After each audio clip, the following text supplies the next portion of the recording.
Kia mau tonu maira. We are moving straight to our next speaker from Ngai Tuhoe, Executive Trustee from Tuhoe Tuawhenua Trust. Let's go now to Brenda Tahi. Kei a koe te wā, Brenda. Kia ora tātou. Ko haua Brenda Tahi e mihi atu nei kia koutou.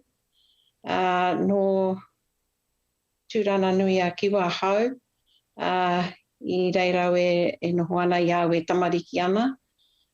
Ko te whānau arua taupare te hapu a Ngati Porou te iwi. Nā reire e mihi ana ki o koutou katoa. Engari tēnei wā kai roto Tāhuna au e mahi ana ma te Tuawhenua Trust. Nā kai te aki o te Tuawhenua. Nā reire e mihi ana. Okay, so I'm going to cover today some of our learnings from the Tuawhenua Trust, which is based in Tāhuna and of which I'm the Executive Trustee. So we're responsible for lands about Tāhuna, and you can see Tāhuna there is the valley area that's been opened up, and that's the Tāhuna farm, of which we're not the trustee. Okay, so think of the area that's around it. The Tāhuna farm's about 2,000 hectares. We cover about 9,000 hectares around that farm. And as you can see, it's all mountains, it's all streams, and it's all forest. Beyond that is Doherty. So we're not part of Doherty Park. We're privately owned Māori land under the Tuhoe Māori Act. But we're contiguous with Doherty. So many of the comments that we make here about the nature of our forests also apply to Doherty.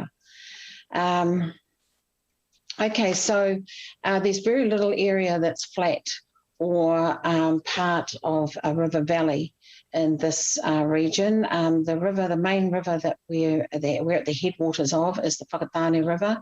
And if you just go due north, you'll get to Pakitani. And it's a difficult area to do much with if you're thinking of like farming or other types of forestry, but we find it a really exciting challenge to manage as an Indigenous forest.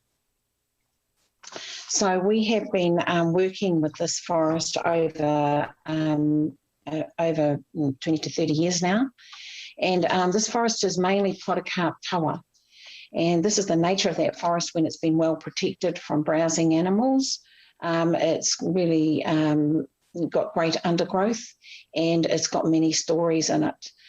So the top story, of course, being the podocarps, and the next story being the Tuawhenua, those kinds of species. Parts of our forest, though, are also beech and beech podocarp. These are at the higher altitudes. And this kind of forest is quite different to the composition of the podocarp tawa forest. So in no way have we got a homogeneous forest. And we thought we needed to really understand this forest in order to know how to manage it.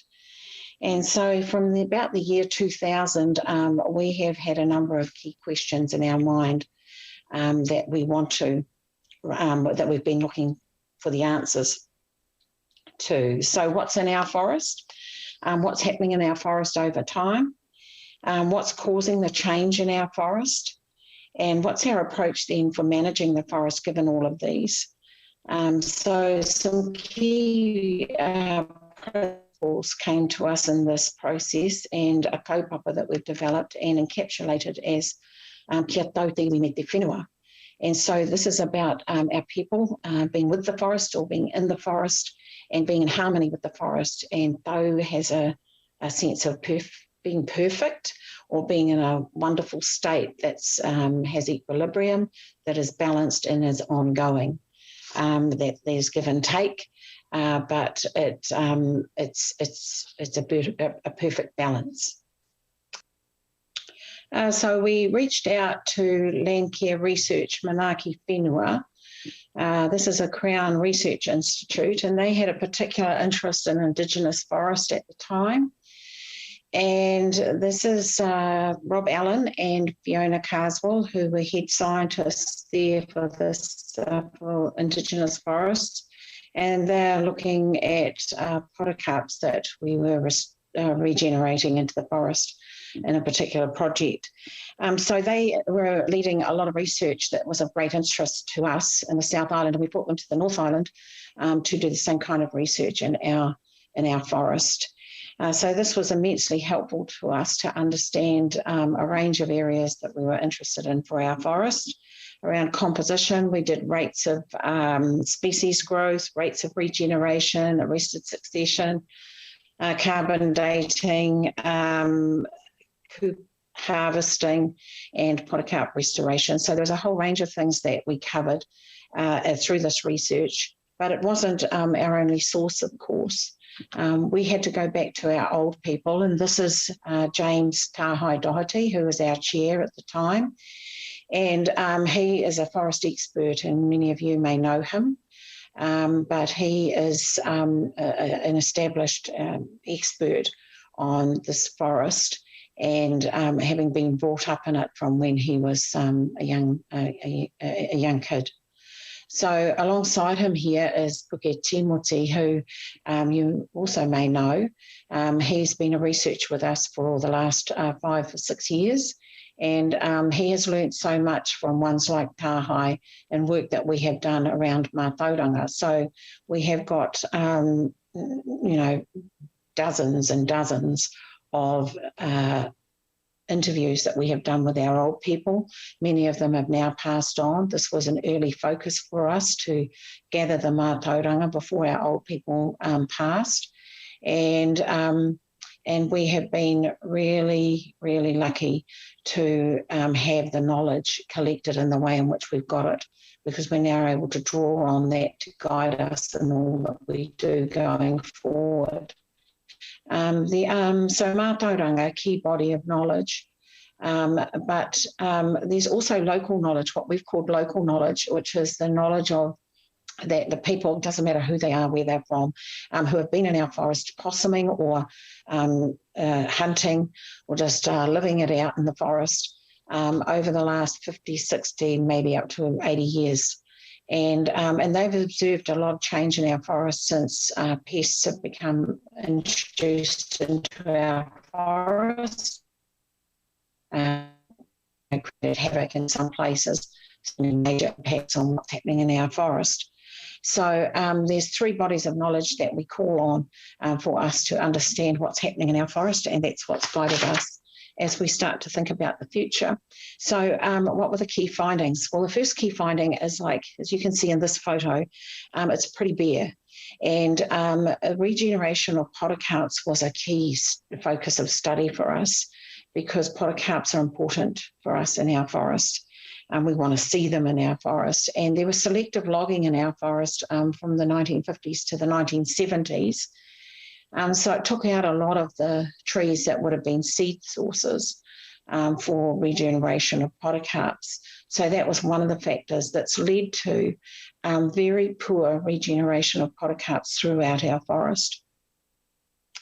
But we also found that our forest is in a long-term change, because in areas which were not logged and where there are mother trees to source seeds for regeneration of podocarps, it's not happening. And that's because our forest is changing from podocarp domination to tawa predomination. And under tawa, as you can see in this photo, except more tawa. And so we've got this overall change in our forest that we're not really comfortable with, to see our podocarps aging, falling over, and not being replaced with a good rate of regeneration. So that was the first key finding. The second key finding was that some areas in our forest are in what we call arrested succession. And focus here in this photo on the kapunga areas that you can see from the air. And it's about 30% of this photo, but in fact, the basal area in our forest is 40% of the basal area in our forest is actually kapunga. And these areas can be very old. So we've carbon dated them, and we've found that, up to 200 years, is the timescales that we're dealing with how long these stands hold for. So we are thinking that's not something that we want to see. These areas are quite extensive throughout our forest. You don't see them from the side, but once you get up in the air, you can see them clearly. And there's poor regeneration under kapunga.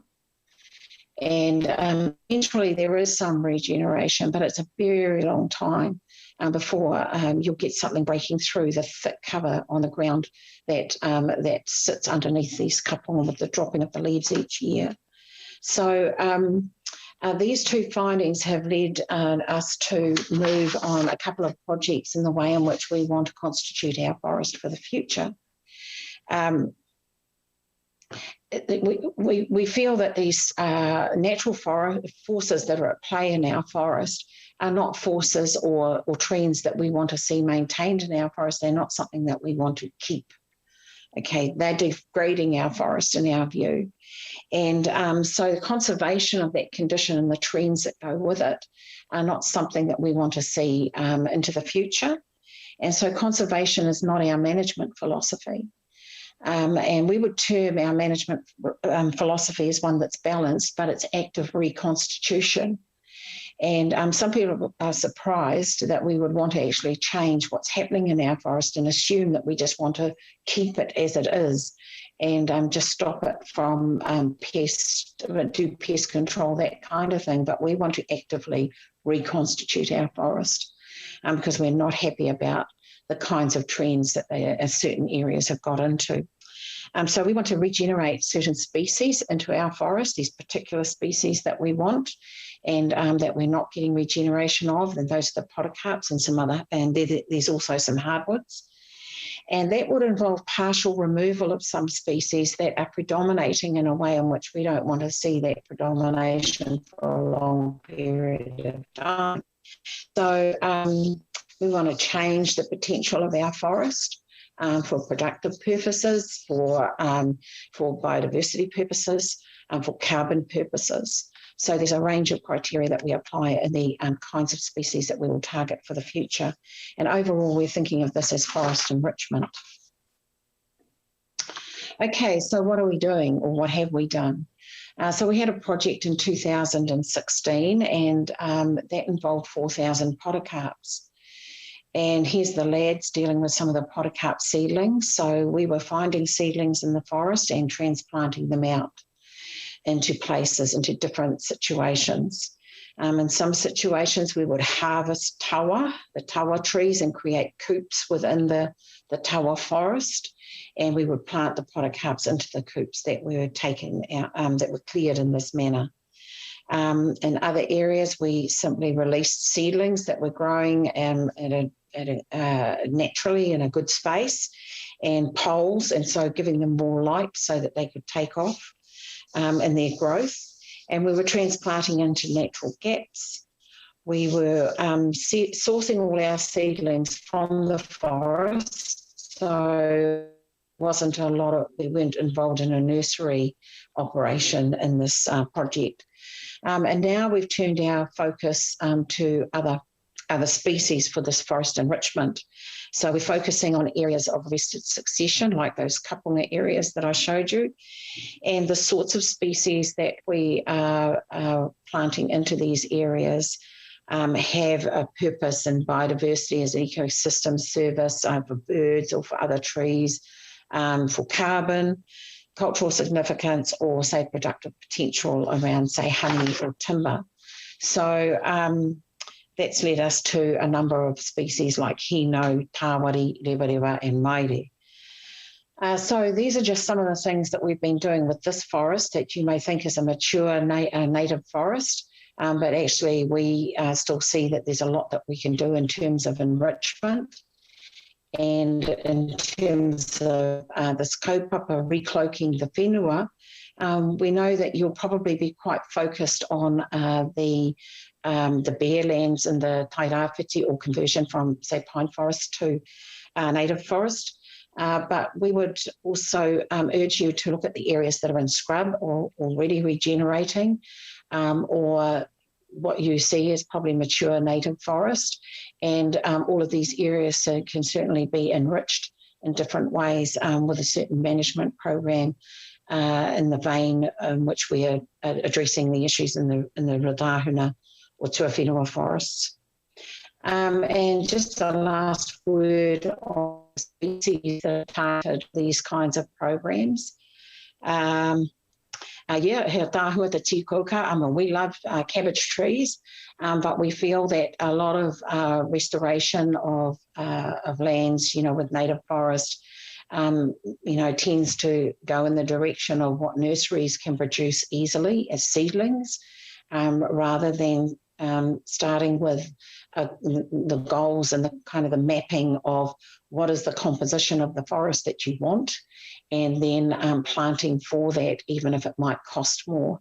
It's worth it because you're going to get the kind of forest that has a whole range of potential beyond, some of the plantings that we see in native across the country. So for us, it's podocarps, it's matai, it's rimu, it's kahikatea, it's totara, and miro, but or toromiro, as we say here. But we also include hardwoods such as hino, tawari, maire. These are also woods that these are also types of trees that we would include in a planting program or restoration enrichment program with a mature forest.